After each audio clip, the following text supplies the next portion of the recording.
Chapter 9. I was ready to punch Cecil Jacobs in the face. He had announced in the schoolyard the day before that Scout Finch's daddy defended Atticus. I asked Atticus, "Do you defend Atticus?" Atticus replied, "Of course I do."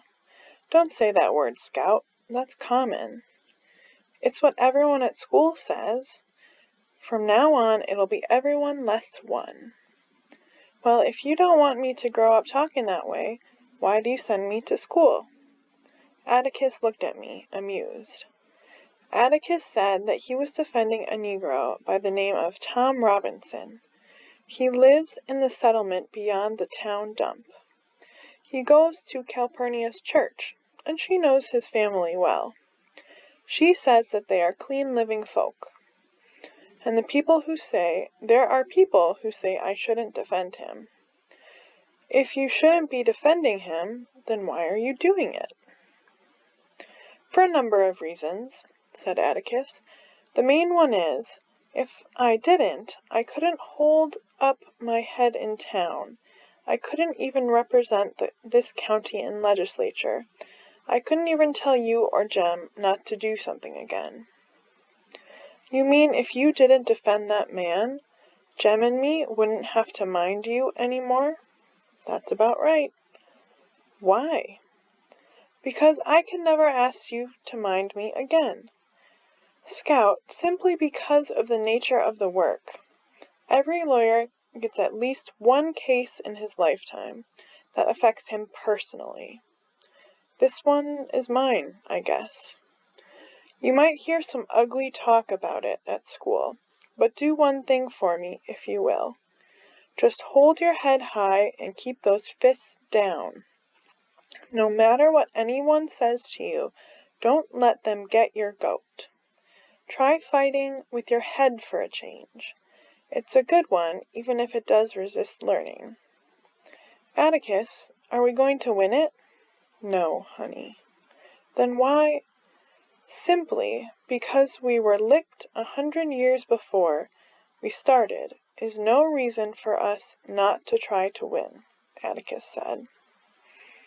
I tried to keep this in mind when I wanted to fight Cecil Jacobs in the schoolyard. I knew that if I did fight him, I would be letting Atticus down. Christmas was coming, and I felt mixed about it. On the good side, Uncle Jack Finch was coming, and he would spend a week with us. On the bad side, we would have to see Aunt Alexandra and Frances. We went to Finch's Landing every Christmas Day. I didn't like spending time with Frances.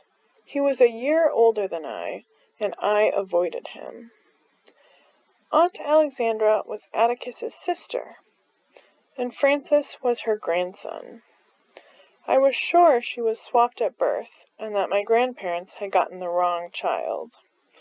Uncle Jack was the baby of the family. We were on our way to pick up Uncle Jack at the train station on Christmas Eve. He had 2 packages with him. I was curious about what they were. When we got home, we decorated the tree until bedtime. The next morning, we dived for the packages. They were from Atticus. He had Uncle Jack get them for us. We had asked for them. Air rifles. We got to Finch's Landing. I asked Francis what he got for Christmas. Just what I asked for, he said. Francis had requested a pair of knee pants, a red leather booksack, 5 shirts, and an untied bow tie. That's nice, I lied.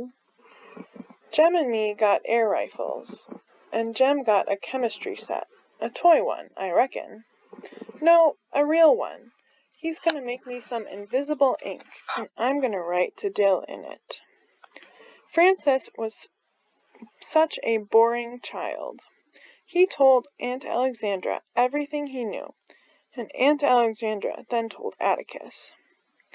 She didn't like the way I dressed in overalls, and that I couldn't possibly hope to be a lady if I wore breeches.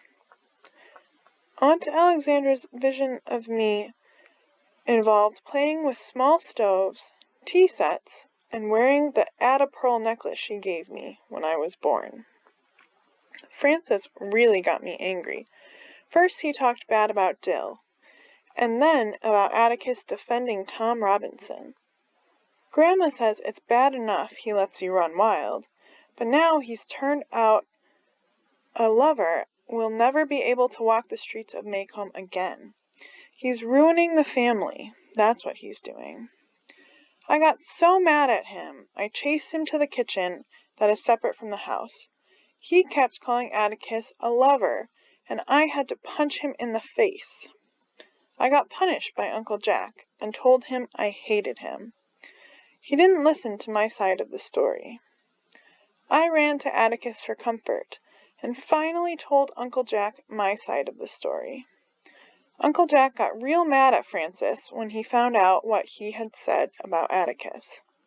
He was going to tell Atticus, but I begged him not to. I would prefer him to think that Francis and I fought over something else. Later, when Atticus and Jack were talking, Jack didn't tell Atticus the specifics of his and my conversation, but he did say that he learned a lot from me today. He was also upset that Jem and I were going to have to learn about some ugly things in our lives. Atticus hoped that Jem and I would go to him to get answers about what is going to happen in the trial, rather than learning it from the town.